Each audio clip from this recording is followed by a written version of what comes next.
My name is Olivia Pina, captain in the United States Army.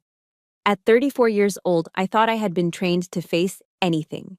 But no training exercise, no simulation, could have prepared me to stand before two freshly dug graves, my husband's and my daughter's, while the seats reserved for my own parents remained empty. As I was trying to breathe through the suffocating embraces of sympathy, my phone buzzed. It was my mother. She'd sent me a message by mistake. It was a picture of her and my father, beaming in Hawaii, with a caption meant for someone else. Finally escaped that dreary atmosphere. The white lilies there looked so cheap.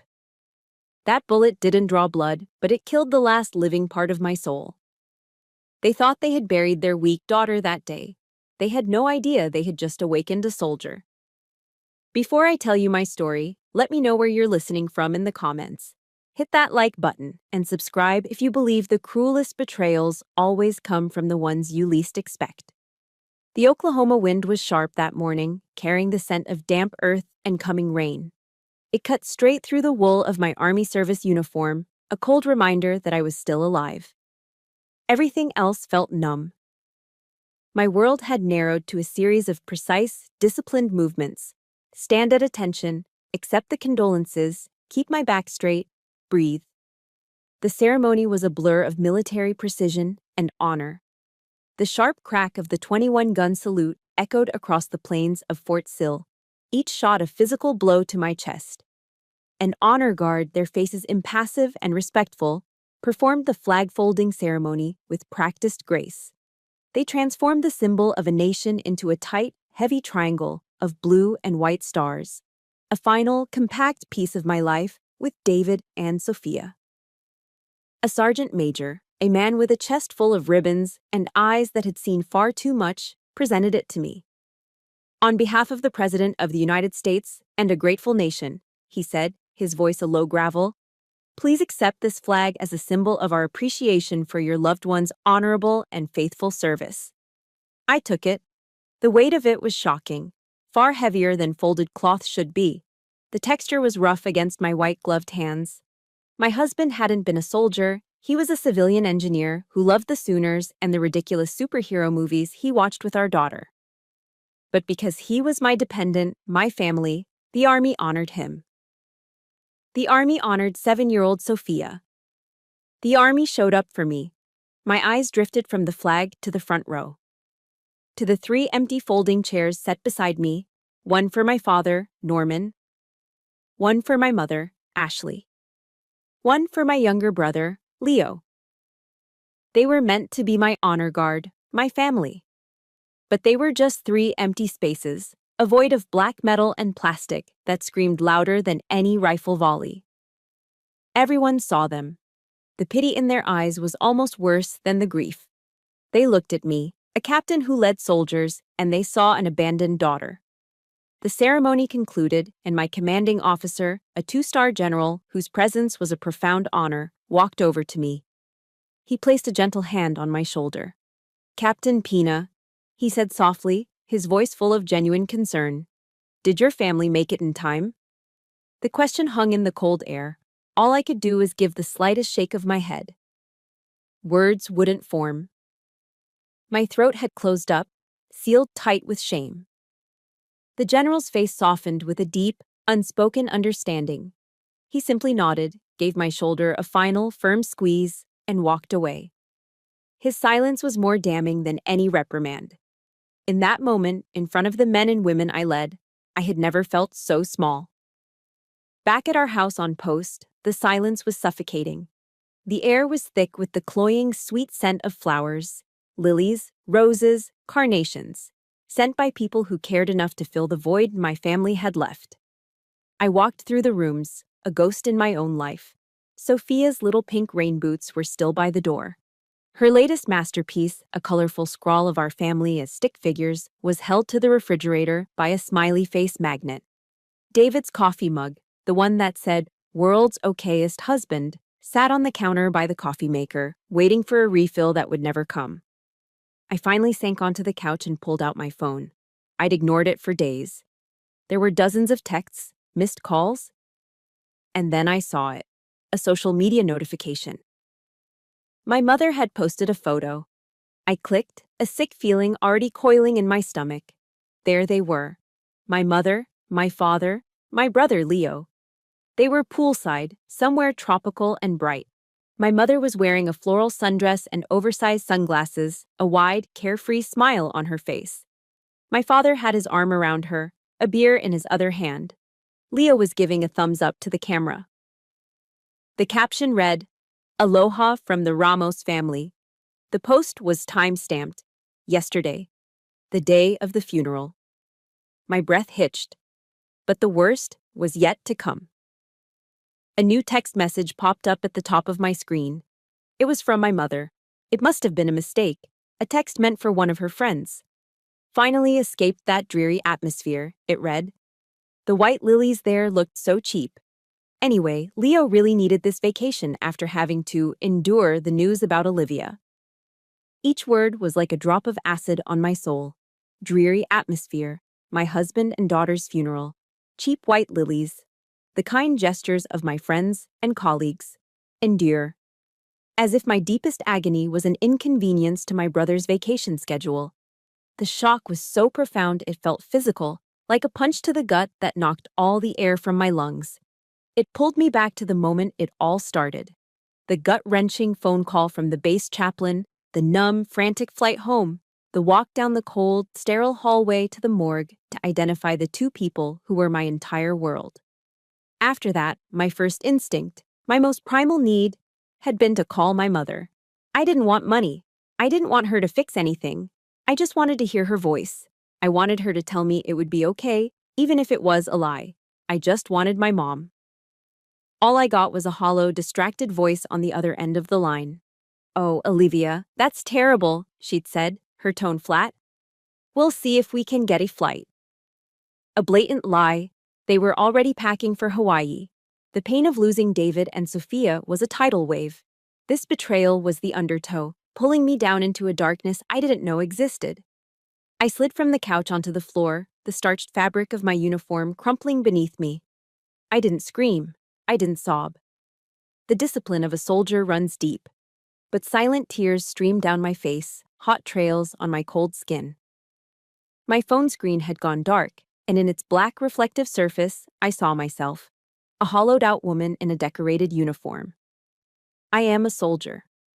I live and die by a code of honor, loyalty, and duty. My loyalty to my family had been absolute, unquestioning, and they had thrown it away like trash. Right then, something inside me shifted. The grief didn't vanish, but it began to change its form. It started to cool, to harden, to crystallize into something sharp and cold. A soldier's resolve. My pain was meaningless to them, a nuisance, an inconvenience. Fine. From this day forward, I vowed to myself, their existence would be meaningless to me.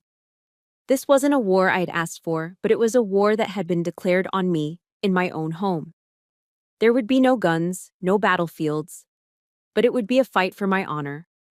A fight for the memory of David and Sophia. A fight I intended to win. A week after the funeral, I began the heart-wrenching task of dismantling the life David and I had built. Surrounded by cardboard boxes and packing tape on the living room floor, the silence of the house was a physical weight. Every object was a landmine of memory. I picked up one of Sophia's toys, a small teddy bear missing an eye, and the present dissolved. The scent of cardboard was replaced by my mother's pot roast, and I was suddenly at our dinner table in Tulsa, a teenager trying to be invisible. They called my brother Leo the Golden Boy, and it was the simple truth. He was the sun our family orbited. I recall one evening, after bringing home a certificate for the honor roll, I placed it on the table, hoping for a simple, "good job." But my mother, Ashley, was already in the middle of a breathless recap of Leo's latest high school football game. "You should have seen him, Norman," she gushed. "He made this incredible tackle. The crowd went wild. The coach says he's a natural." She slid my certificate aside without a glance to make room for the gravy boat. It was just paper in the way. My father would grunt in approval, his eyes on Leo. "That's my boy." When I was 14, I was awarded the Superior Cadet Medal in my JROTC program. I wore my uniform home, the medal pinned proudly over my heart. I showed my father. He looked up from his newspaper for a half second. "That's nice," he said, then turned to my brother. "Leo, you decide where you want to go for your birthday yet?" It was a constant theme. My achievements were footnotes, his were headlines. My path of discipline was seen as a strange rebellion, an embarrassing detour from the normal life they envisioned. Leo was their project, their legacy. I was an expense, a shadow that trailed their sun. The memories kept coming, each one a fresh cut. The worst ones surfaced from the depths of my mind. At 15, I was hospitalized with a severe case of pneumonia. I was feverish, struggling for each breath, and deeply scared. And my parents were packing for a road trip to Dallas. Leo had decided he wanted to be a rock star, and his band had an audition. I remember my mother's voice on the phone, thin and impatient. "The nurses are there to take care of you, Olivia. Leo can't miss this opportunity. It could be his big break." I hung up and stared at the ceiling tiles of the hospital room. The loneliness was colder than the fever. In that moment, I understood a fundamental truth. My health, my safety, was secondary to my brother's fleeting whim. On the unbalanced scales of my family, I would always be the lighter side, but another loss cut even deeper. It was about Major. He was a German shepherd I'd rescued, a beautiful, loyal animal I'd poured all my affection into. He was my one true friend, my constant shadow. He was the only creature on Earth who acted like I was the center of his universe. Leo, predictably, was jealous. One afternoon, I came home to find him crying, holding up an arm with a long, shallow scratch. Major sat by the door, looking confused. "He bit me," Leo wailed. "Major attacked me." I knew it was a lie. It was a clean scratch, not a bite mark. Major was gentle. I pleaded with my parents, explained, begged them to see the truth. But their verdict was swift and absolute. Leo was the victim. Major was the danger. The next day, I came home from school to a house that was too quiet. Major's bowls were gone. His leash was missing from its hook. I found my father in the garage. "Where's Major?" I asked, my voice shaking. He wouldn't look at me, just kept organizing his tools. "He's been taken care of," he said, his voice cold. "We sent him to a farm upstate. He'll have more room to run." The classic lie parents tell their children. I knew exactly what it meant. They had disposed of my only friend because of a lie. Losing Major hurt more than 1,000 ignored awards. It was a betrayal of a pure love I had nurtured, teaching me that in my family, truth had no value against their preferred narrative. These memories formed a map, explaining everything. My decision to join the army wasn't just a career choice, it was an escape. A flight to a world where rules were clear, merit was rewarded, and your worth was measured by your actions, not your birthright. In the army, I found a loyalty I had craved my entire life. My unit became my real family. Then I met David, a kind, steady civilian engineer who thought my strength was beautiful, not weird. He saw me. With him and our sweet Sophia, I finally built a home, a true one founded on love, a place where I was never a shadow. But now, sitting in the ruins of that life, the ghosts of the past were rising. That old, familiar feeling was crawling back, the feeling of being the outsider, the quiet girl who never quite mattered.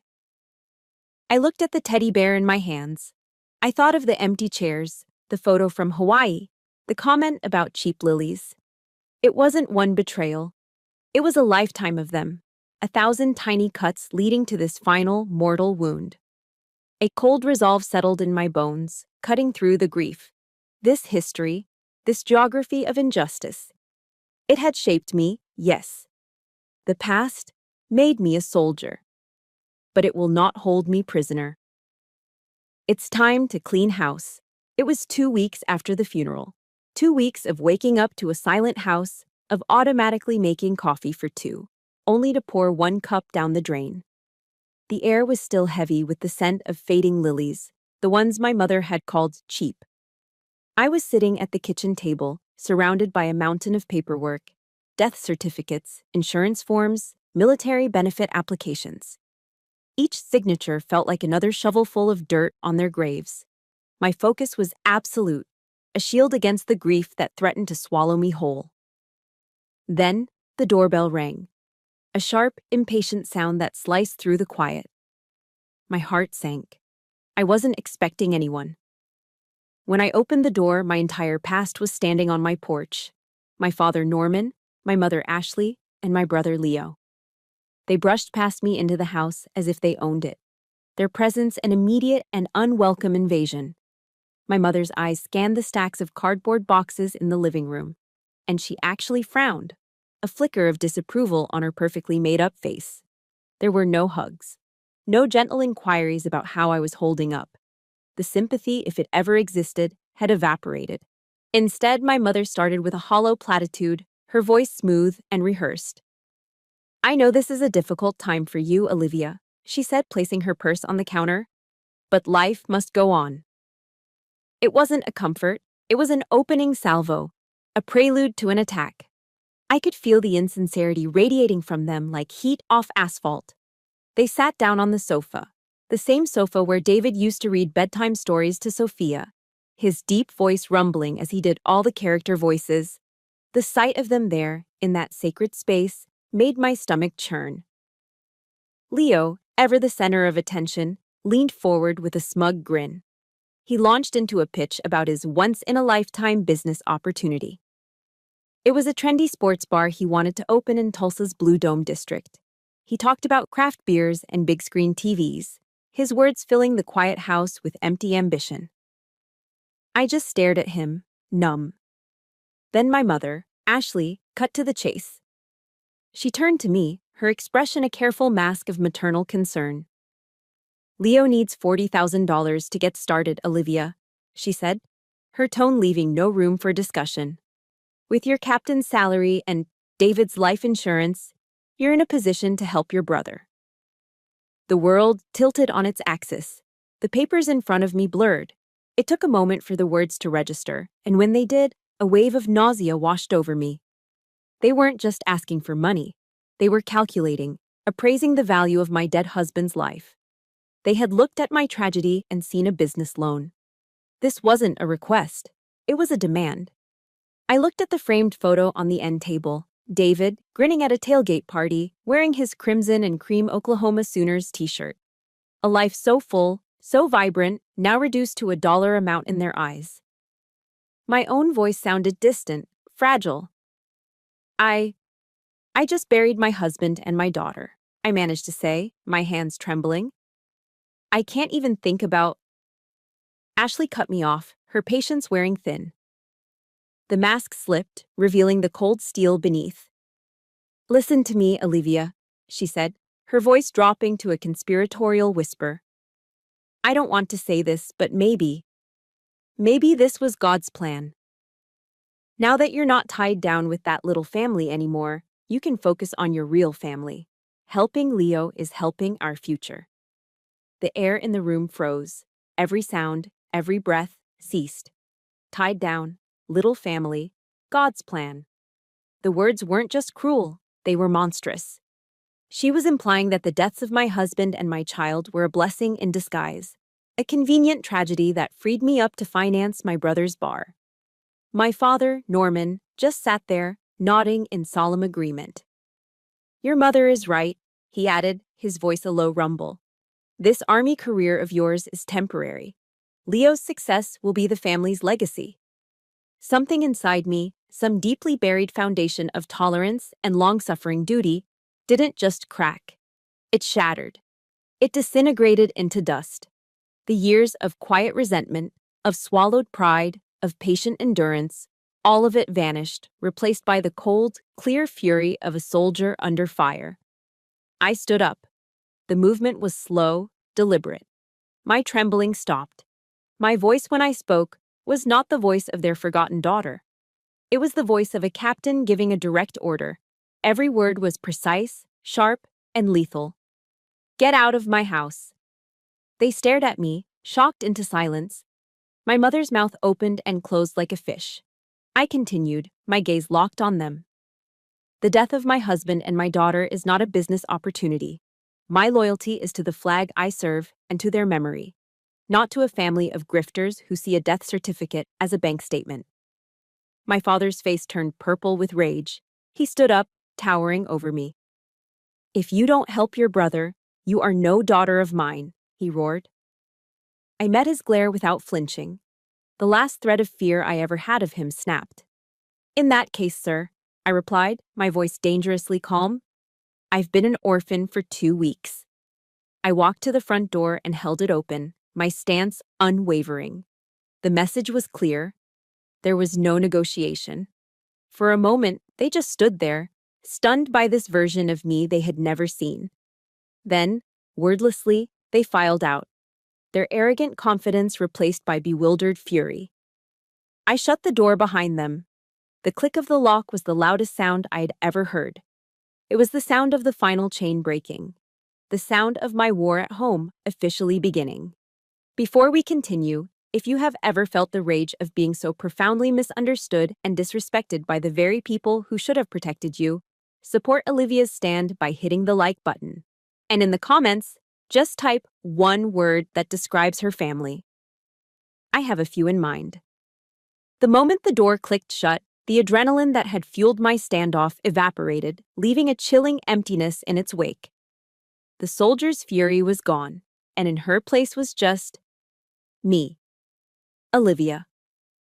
I slid down the back of the door until I was sitting on the floor, my head in my hands. The strength I had shown them was a facade, and now the curtain had fallen. I was utterly and completely alone. I had severed the toxic ties to my birth family, but the beautiful family I'd created was gone too. I was an island, adrift in an ocean of grief, surrounded by the wreckage of my own life packed neatly into cardboard boxes. The silence in the house was no longer peaceful. It was a crushing weight. In the depths of that despair, a flicker of a memory surfaced. From the funeral. Through the blur of uniforms and black suits, I recalled one face that didn't belong to a soldier or a sympathetic neighbor. It was an older man standing quietly at the back, his weathered face etched with a pain that seemed to mirror my own. He was wearing a simple dark suit that looked out of place on his rugged frame. Uncle Hector. My father's younger brother. A man I'd only met a handful of times at awkward family Christmases. A former Marine who now lived on a ranch somewhere in the rolling hills of rural Oklahoma. He was the only Ramos who had shown up. A desperate, fragile hope sparked within me. He was still family, but he was different. He had always carried himself with a quiet dignity that was the polar opposite of my father's bluster. Clinging to that last thread, I scrolled through my phone's contacts, my thumb hovering over his name. I hesitated, my mind screaming with doubt. Why would he care? Why burden him with this ugly family drama? But the alternative, drowning alone in this silence, was worse. I pressed the call button. He answered on the second ring, his voice a low, gravelly baritone. Hector Ramos. Uncle Hector, I began, my voice cracking immediately. It's Olivia. And then the dam broke. The composure I had maintained through the funeral, through the confrontation, it all crumbled. Sobs tore through me, raw and ragged, as I choked out the entire story. The empty chairs, the photo from Hawaii, the vile text message, and the demand for $40,000. I told him everything, shame and grief pouring out of me in a torrent of words, fully expecting judgment, or worse, for him to make excuses for his brother. But on the other end of the line, there was only a heavy, simmering silence. It wasn't awkwardness. It felt like a gathering storm. When he finally spoke, his voice was tight with a cold fury, but the words he directed at me were warmer than any I had heard in weeks. You did nothing wrong, Olivia, he said, his tone absolute. You listen to me now. You are a captain in the United States Army. You have served this country with honor. They are the ones who have disgraced the Ramos name. They are cowards. For the first time since this nightmare began, someone was on my side. Someone saw the truth. Someone validated not just my pain, but my worth. The relief was so overwhelming that I could only weep. Hector didn't just offer words. An hour later, my phone rang again. I'm on my way, he said. Don't you go anywhere. Be there in 3 hours. True to his word, 3 hours later, his dusty Ford F-150 pulled into my driveway. He didn't come bearing empty platitudes or awkward condolences. He came carrying a large stock pot that filled my kitchen with the rich, comforting aroma of homemade chicken noodle soup and a 6-pack of Schiener Bock beer. He set the pot on the stove to warm and twisted the cap off 2 bottles, handing one to me. We sat at my kitchen table, the silence between us comfortable, not crushing. The simple presence of this quiet, steady man was an anchor in my storm. For a long time, we just sat, the clinking of our beer bottles the only sound. Then, he started to talk. He spoke of growing up with my father, of the fundamental difference in their codes. He, a Marine, believed in a quiet, lived honor. My father, he explained, only ever cared about the appearance of it. The big house, the successful son, the perfect suburban life. Your father, my brother. He's been chasing ghosts his whole life, Olivia, Hector said, staring into his beer. The ghost of what he thinks success looks like. Your brother Leo is just the latest version of that ghost. What they did to you. It's not your fault. It's a sickness in them, a selfishness that's been growing for decades. Hearing it from him, from someone who knew their history, was like having a massive weight lifted off my soul. It wasn't me. I wasn't the problem. I wasn't the unlovable daughter. I was just born into the path of their sickness. We ate the soup straight from the pot with spoons, the warmth spreading through my chest, chasing away some of the chill that had taken root there. It was the first real meal I'd had in days. Before he left, as the evening sun cast long shadows across the lawn, Hector stood in my doorway. He looked me straight in the eye, his gaze as direct and unflinching as a drill instructor's, but filled with a profound kindness. You have skills, Olivia, he said, his voice firm. Leadership, strategic planning, risk management. The Army taught you that. But those aren't just a soldier's skills. They're a leader's skills. Don't you dare waste them sitting here in these ashes. He paused, letting the words sink in. Don't let them define you. You take what the Army gave you, and you build something for yourself. Something that would make David and Sophia proud. His words weren't a command. They were an empowerment. He wasn't telling me what to do. He was reminding me of who I was. In the wreckage of my life, he hadn't just offered a shoulder to cry on. He had handed me a blueprint. He saw me not as a grieving widow or an abandoned daughter, but as a survivor. And more than that, a warrior. A seed of an idea began to take root in my mind. My next war wouldn't be fought on a foreign battlefield. It would be fought right here, on the soil of my own life. Uncle Hector's parting words weren't just advice. They were my new mission directive. The fog of grief began to recede, replaced by the clear, sharp focus of a soldier with an objective. My kitchen, once a place of family meals and painful memories, transformed into my command center.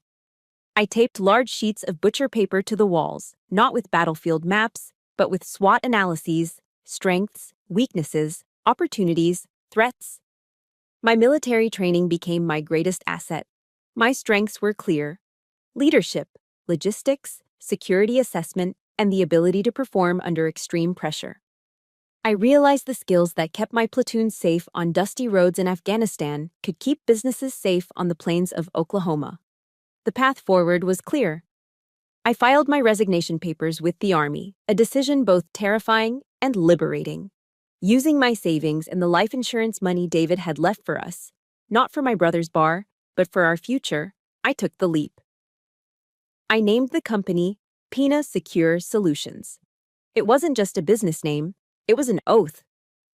A way to carry David's name forward, to build a legacy of honor on the foundations of my loss. The first few months were a solitary war of attrition. I rented a tiny, windowless office in a bland suburban office park. My life became a grueling cycle of 18-hour days, fueled by black coffee and sheer force of will. I was the CEO, the marketing department, the sales team, and the janitor. I wrote my own business plan, remembering David patiently explaining financial projections to me one night. I built my own website, channeling his lessons on basic coding. I spent hours on the phone, cold calling businesses, my voice hoarse by the end of each day. The pushback was immediate and predictable. I was a young woman in a field dominated by older men. I'd walk into meetings with seasoned, skeptical business owners in Tulsa, men who had run their companies since before I was born. Their eyes would sweep over me, taking in my pantsuit and my determined expression, and I could see the dismissal in their posture. I remember one meeting with the owner of a large manufacturing plant. He was a classic Oklahoma good old boy, with a handlebar mustache and a patronizing smile. He listened to my pitch, then leaned back in his leather chair, looking amused. "Little lady," he said, his voice dripping with condescension, "what does a girl like you know about securing a multi-million-dollar facility like this?" The old Olivia would have shrunk. The old Olivia would have stammered an apology. But the soldier in me took command. I looked him straight in the eye, my voice calm and even. "Sir," I said, "I designed and implemented the security protocols for a forward operating base in Kandahar. With all due respect, your factory is significantly less complex." His smile vanished. He sat up a little straighter. "I got the contract. But I knew I couldn't fight this war alone. An army is nothing without its soldiers. I started reaching out, not through job boards, but through my own network.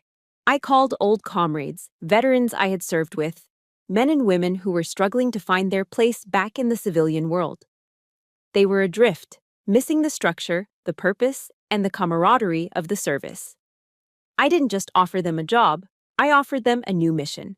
I gave them back the one thing we all miss the most: a team. Our office wasn't run like a typical corporation. It was run like a military unit. We were a small, elite team built on absolute trust and mutual respect.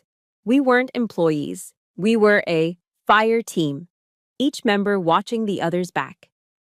Pina Secure Solutions began to grow, not through flashy advertising, but through word of mouth. Our reputation for integrity, efficiency, and an unwavering commitment to the mission became our brand. During those long nights, I found an unexpected ally in the voice of Brené Brown. I'd listen to her talks on my laptop as I worked. She spoke of courage, vulnerability, and the power of imperfection. She taught me that my grief, my scars, they weren't weaknesses to be hidden. They were the source of my strength, the proof that I had dared greatly and survived. 1 year to the day after I filed the paperwork for my company, I stood in our new office. It was on the 10th floor of a building downtown, with large windows that overlooked the Tulsa skyline. We were profitable. We had just signed a major contract to handle security logistics for a regional shipping company. It wasn't a loud, flashy victory. There was no parade, no medal ceremony. It was a quiet, profound sense of pride that settled deep in my bones. I had taken the cold ashes of my former life and, brick by painful brick, built a new foundation. I thought of something Brené Brown had said. Courage starts with showing up and letting ourselves be seen. I had shown up. I had faced the fear, the doubt, the condescension, and I had refused to back down. I was no longer a victim of my past or a prisoner of my grief. I was the architect of my own future, and I was just getting started. While I was building a new life from the ashes, the architects of my grief were watching their own world crumble. Leo's sports bar, the one meant to be the cornerstone of the Ramos family legacy, was a catastrophic failure. It folded in less than 6 months, leaving a mountain of debt in its wake. My parents, ostracized by many in their community who had heard whispers of their behavior at the funeral, found no helping hands. But the Ramos family doesn't do self-reflection. They do scapegoating, and I was their perfect target. A new war began. One fought not with direct confrontation, but with whispers and poison, a smear campaign. It started with phone calls to distant relatives.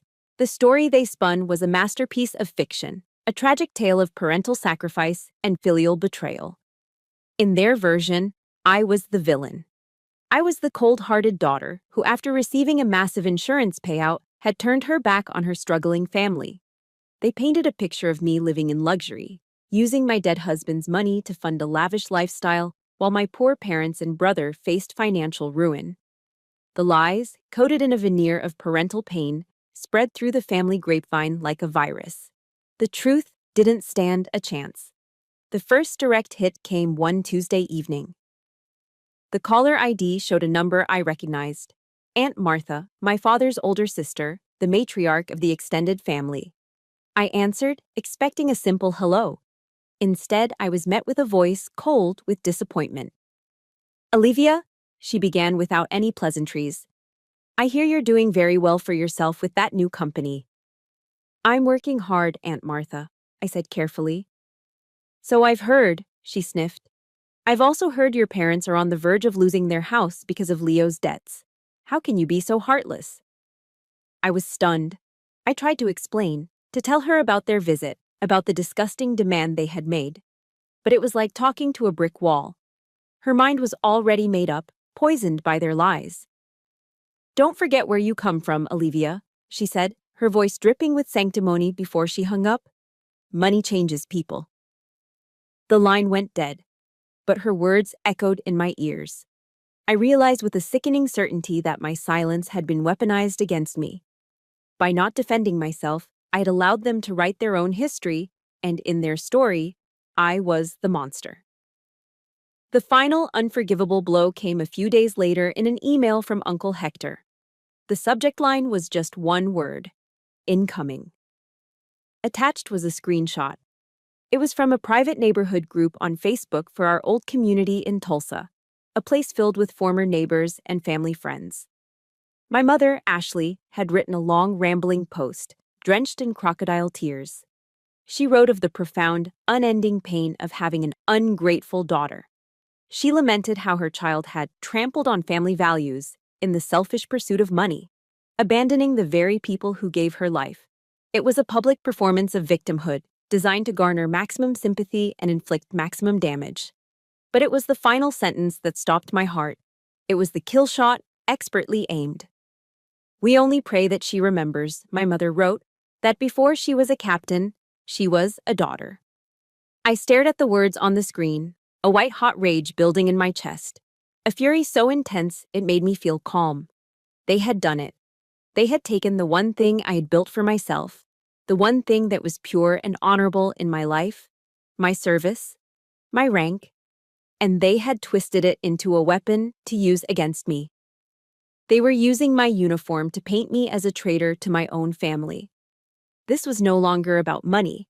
It was no longer about a failed sports bar or family drama. This was a direct assault on my honor, an attack on my integrity, and an insult to the memory of David and Sophia, whose legacy I was trying to build. To remain silent now wasn't discipline, it was cowardice. I remembered a core principle of the Army: leave no man behind. In this war, my honor was the soldier being left behind on the battlefield, surrounded by enemy fire. My integrity was the fallen comrade they were trying to desecrate, and I would not abandon it. That afternoon, an email notification popped up. It was a digital invitation, a cheery reminder for the annual Ramos family reunion, a large gathering to be held at the Sputter, a steakhouse in Tulsa famous for its family-friendly atmosphere. The irony was suffocating. I hadn't attended in years. I stared at the invitation on my screen. Then I looked over at the photograph on my desk.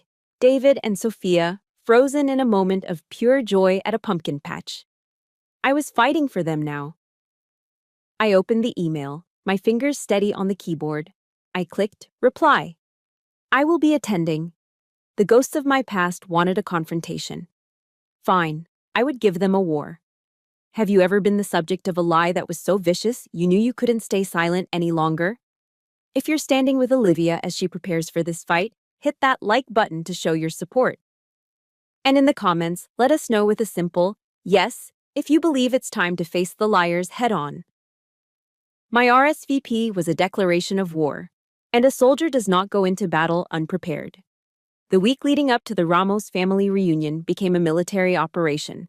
I named it Operation Transparency. My objective was not revenge, it was eradication. Eradication of the lies, the false narrative, and the victimhood my parents had so carefully constructed. The only weapon I needed was the cold, hard, undeniable truth. My first phase was intelligence gathering. I called a friend from my old unit who had since become a paralegal. I asked her for a favor, to pull the public records on Leo's failed LLC and any liens or judgments against my parents.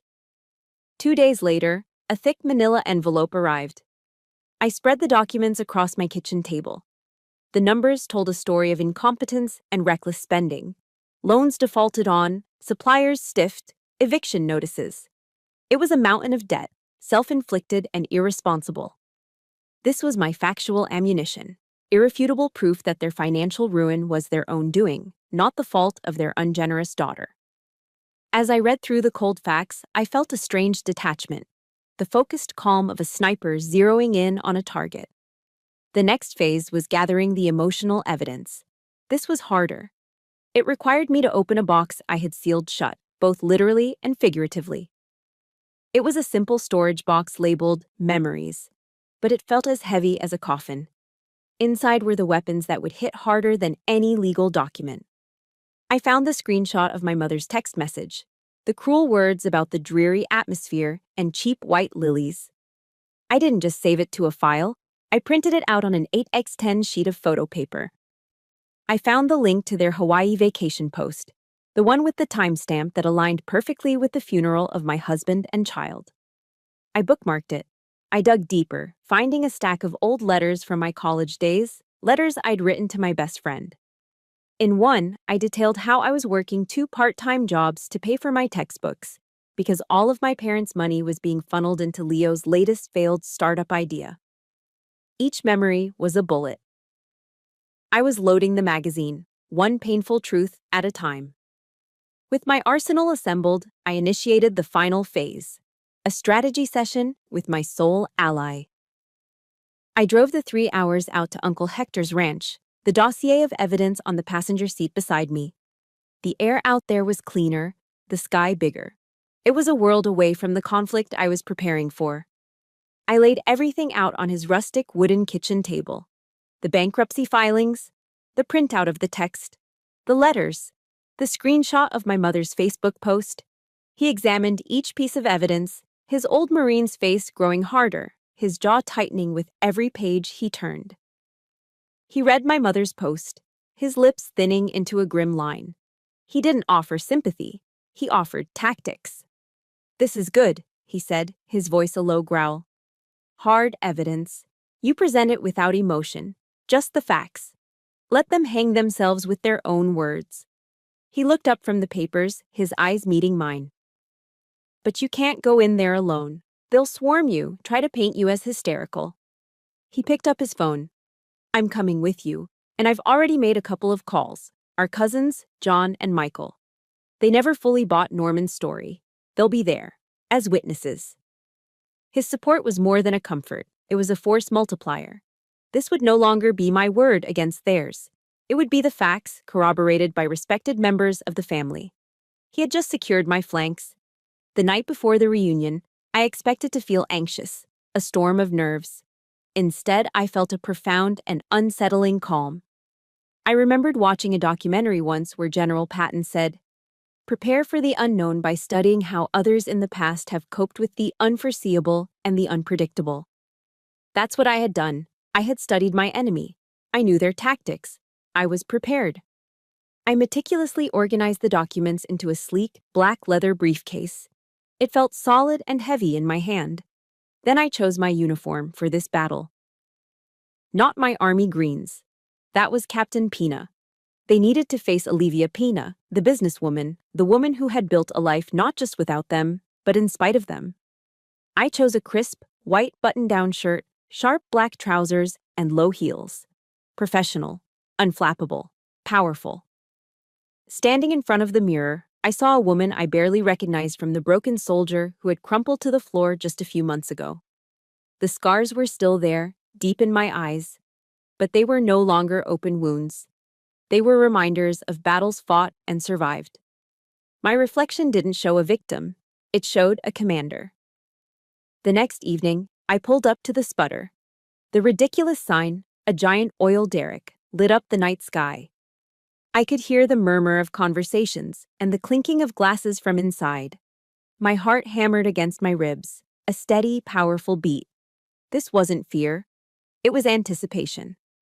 Uncle Hector was waiting for me by the entrance, a solid, reassuring presence in his best Western-style blazer. He simply nodded at me, a silent confirmation of our alliance. I took a deep breath, the air smelling of grilled steak and something that felt faintly like justice. I gripped the handle of the leather briefcase. Inside was my ammunition. Inside was the truth. Together, we walked toward the door. It was time to enter the battlefield. The private banquet room at the Sputter was thick with the smell of grilled steak and hypocrisy. My parents were holding court at the center table, the picture of grieving victims. My mother, Ashley, dabbed at her dry eyes with a napkin, while my father, Norman, accepted solemn pats on the back. They had set the stage perfectly. When Uncle Hector and I walked in, a hush fell over the room. Every set of eyes turned to us, a mixture of curiosity, pity, and outright accusation. I could feel their judgment like a physical force. We were the last to arrive, the villains of the play, summoned for our public execution. We took our seats at a table near the back, and the murmuring resumed. Before the appetizers were even served, Aunt Martha stood up, tapping her water glass with a spoon for attention. As the family matriarch, her words carried weight. "Family," she began, her voice full of false warmth. "It's so good to see us all together. In difficult times, family is all we have." Her eyes found me in the back of the room. "And that's why it's so important to heal rifts, to open our hearts. Olivia, dear," she said, her voice dripping with condescending sweetness. "We are all here for you. We just pray you find it in your heart to help your family, who loves you so much." The trap was set. The entire room was looking at me, waiting for me to yield, to apologize, to play my part as the cold-hearted daughter. My parents wore expressions of hopeful sorrow.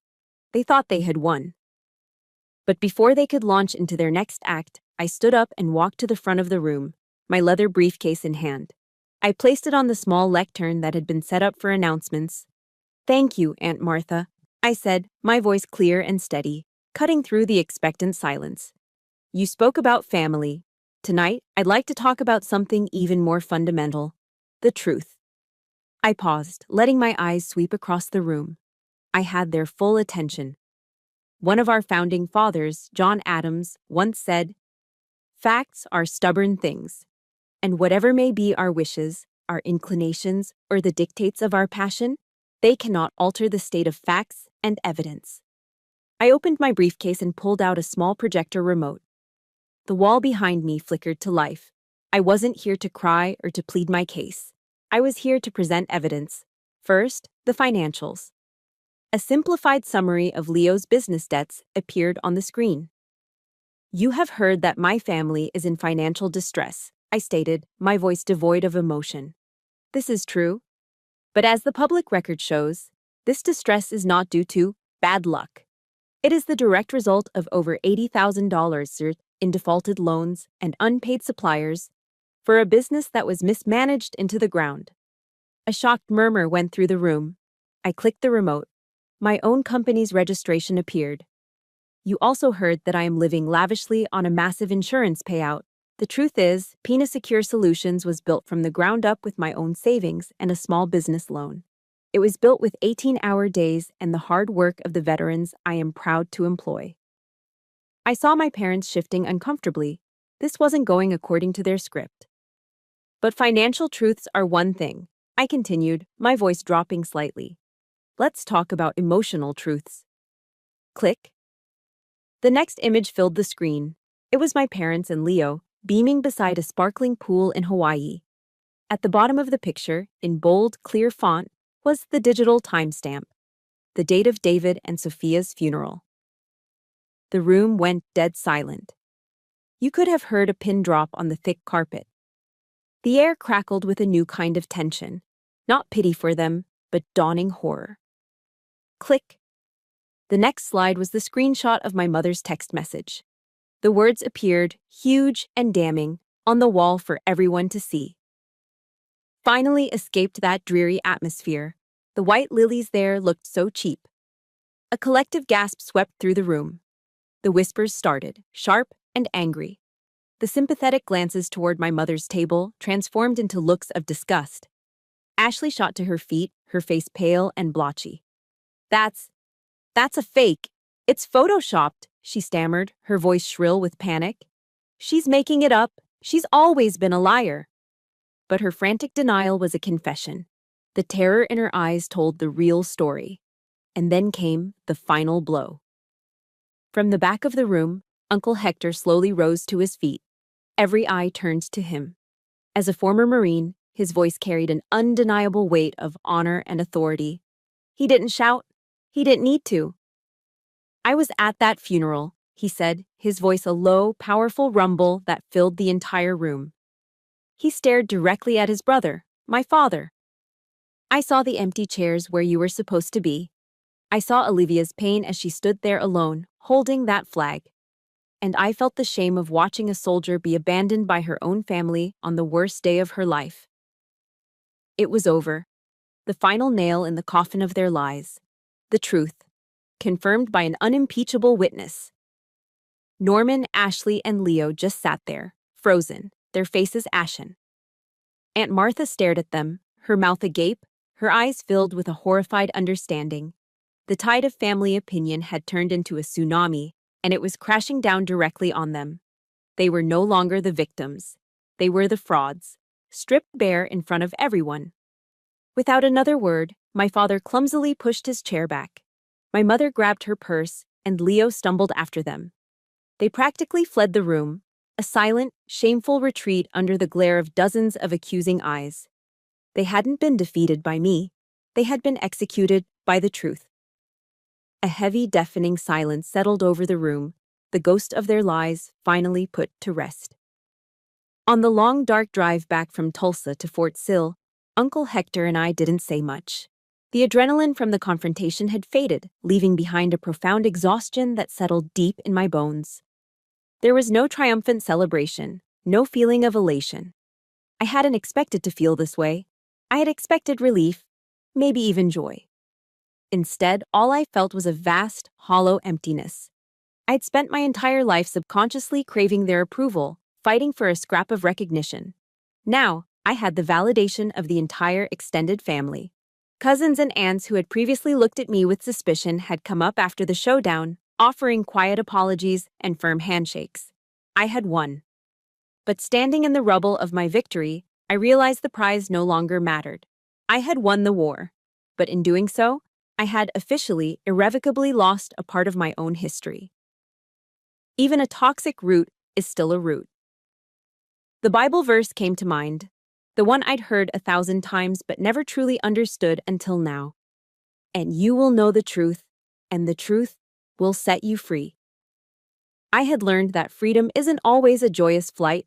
Sometimes it's a painful amputation. The truth had set me free, but it had also left a phantom limb. An ache for a family that never really was. A few days later, a call came from an unknown number. I almost didn't answer, but something made me press the button. Olivia? It was Leo. I didn't recognize his voice at first. The usual arrogance was gone, replaced by a desperate, trembling tone. Liv, please, he whimpered, and I could hear him openly sobbing on the other end. Mom and Dad are a wreck. We've lost everything. The family won't even speak to us. Everyone knows. Please, can you just forgive us? Can you help us, just one last time? I listened in complete silence, leaning against the kitchen counter. I waited to feel something, anger, satisfaction, anything. But there was nothing. Just a deep, profound weariness. His plea wasn't an apology born of remorse. It was a negotiation tactic born of desperation. They hadn't changed. They had just run out of options. He kept talking, his sobs becoming more frantic. I didn't say a word. I just quietly pressed the red button on my screen, ending the call. It wasn't an act of cruelty. It was an act of self-preservation. It was me, finally choosing my own peace over their chaos. That evening, I sat down at my desk with a pen and a single sheet of paper. I started writing a letter addressed to Norman, Ashley, and Leo. I didn't fill it with accusations or blame. I simply wrote. I wrote about the few good memories I could recall. Learning to ride a bike with my dad holding the seat, my mom baking my favorite cookies on my birthday. Then I wrote about the bad, the constant feeling of being second best, the lonely nights, the betrayal of my trust. I wasn't writing it for them to understand. I was writing it for me, to arrange the shattered pieces of my past into a narrative I could finally put down. At the end of the letter, I wrote the two hardest words in the English language. I forgive you. I wrote that I forgave them, not because their actions were excusable, but because I refused to carry the weight of my hatred for one more day. Forgiveness, I realized, was not about absolving them. It was about liberating myself. The final sentence was a boundary, clear and absolute. I wish you peace, but my path to finding my own peace can no longer intersect with yours. I folded the letter, slid it into an envelope, and sealed it. Then I placed it in the bottom of that same memory box and closed the lid. It would never be sent. Its purpose was served. The next morning, the Oklahoma sun was bright and warm, the sky a brilliant, cloudless blue. I drove to the cemetery. In my arms, I carried two large bouquets of bright, cheerful sunflowers. I knelt between the two granite headstones, the grass still cool and damp with dew. I carefully arranged the flowers, their yellow faces turned toward the sun. I traced the engraved letters of David's name with my fingertips, the stone cool and smooth beneath my skin. I didn't cry. A soft, serene smile touched my lips. "We did it, David," I whispered to the stone. I told our story. I took back our family's honor. Then I turned to the smaller stone beside his. I pictured Sophia's bright, laughing eyes. "You and your daddy will always be my real family, sweet girl." I stayed there for a long time, just sitting in the quiet, feeling the gentle breeze on my face. The grief was still there, a permanent part of my landscape now. But it was no longer a chain holding me down. It had become something else, an anchor, a source of strength, a reminder of a love so powerful that it was worth fighting for. And I made a promise to them, and to myself. I would live, not just survive, but truly live. A life of purpose, a life of meaning, a life that would honor the beautiful brief time they had spent on this earth. My war was over. It was time to build the peace. 2 years have passed since that day at the Sputter. 2 years of quiet rebuilding, not on the battlefield of my past, but in the peaceful territory of my present. Pina Secure Solutions has become one of the most respected security consulting firms in the region. We're known for two things: our unwavering effectiveness and our commitment to hiring veterans. My fire team has grown into a platoon, a battalion, a family. I no longer work 18-hour days. The frantic, desperate energy of those early months has been replaced by a calm, steady purpose. I learned one of the hardest lessons for any soldier: how to delegate. I built a leadership team I trust implicitly, allowing me to focus on a new mission, one that was born from the promise I made at a graveside. When people in Tulsa see me now, they don't see a grieving widow or the subject of scandalous family gossip. They see a leader, a respected member of the business community. They see a symbol of what Oklahomans call the Oklahoma Standard: resilience in the face of devastation. Fulfilling the promise I made to my daughter, I used a portion of the company's profits to start a nonprofit foundation. I called it Sophia's Sunshine Project. It was my way of ensuring her light would never go out. We partner with incredible national organizations like TAPS, the Tragedy Assistance Program for Survivors, to provide support for the children of fallen service members. We don't just write checks. We host summer camps, mentorship programs, and outdoor adventure weekends for Gold Star kids. My goal is simple: to bring a little bit of sunshine back into the lives of children who have known the deepest kind of shadow, the kind my own daughter never had the chance to outgrow. I attend every event, not as Olivia Pina, CEO, but just as Olivia, a friend who understands. I sit with them, listen to their stories, and share in their laughter and their tears. In the faces of these brave, resilient kids, I see a reflection of my Sophia's spirit. And in their healing, I find a piece of my own. My personal life has found a new, peaceful rhythm as well. Uncle Hector became the father I never really had. Most Sundays, I drive out to his ranch. We'll spend the afternoon fishing, or just sitting on his porch, drinking Shinerbach and watching the sunset. The comfortable silence between us saying more than words ever could. He never offers advice unless I ask for it, but his steady, unwavering presence is the bedrock of my new life. And the rest of the Ramos clan? After the truth came out, the family tree righted itself. Aunt Martha called me the week after the reunion, her voice choked with apology. She and many other cousins and relatives have slowly, carefully built a new relationship with me. They call, not out of obligation, but out of genuine affection. They invite me to holiday dinners and backyard barbecues. I don't always go, but it's nice to know the invitation is real. I found my family after all. Not one defined by blood, but one forged in truth, respect, and unconditional love. As for my parents and Leo, I hear things sometimes. Whispers. They sold the house in Tulsa and moved out of state. I don't know where, and I have no desire to find out. I hold no anger for them anymore. I simply hold nothing for them at all. They are ghosts from a different life, a war I've already won. My story ends not with a bang, but with a quiet moment of peace. I'm standing in my office late one afternoon. The Oklahoma sun is setting, casting a warm golden glow across the room, painting the sky in brilliant strokes of orange and pink. I'm not looking at spreadsheets or profit margins on my computer. I'm looking at a wall. It used to be a blank white space. Now, it's my heart made visible.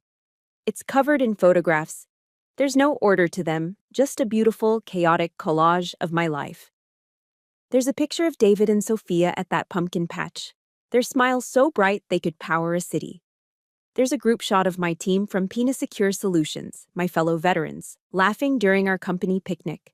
There's one of me and Uncle Hector holding up a ridiculously small fish on one of our fishing trips, both of us grinning. And scattered all around are photos from Sophia's Sunshine Project. Kids canoeing, climbing a rock wall, roasting marshmallows over a campfire, their faces filled with pure, unadulterated joy. I reach out and my fingertips gently trace the frame of David and Sophia's picture. A soft smile touches my lips. I took the deepest pain a person can endure and transformed it into purpose. I took an unbearable loss and turned it into a living legacy. I am Olivia Pini.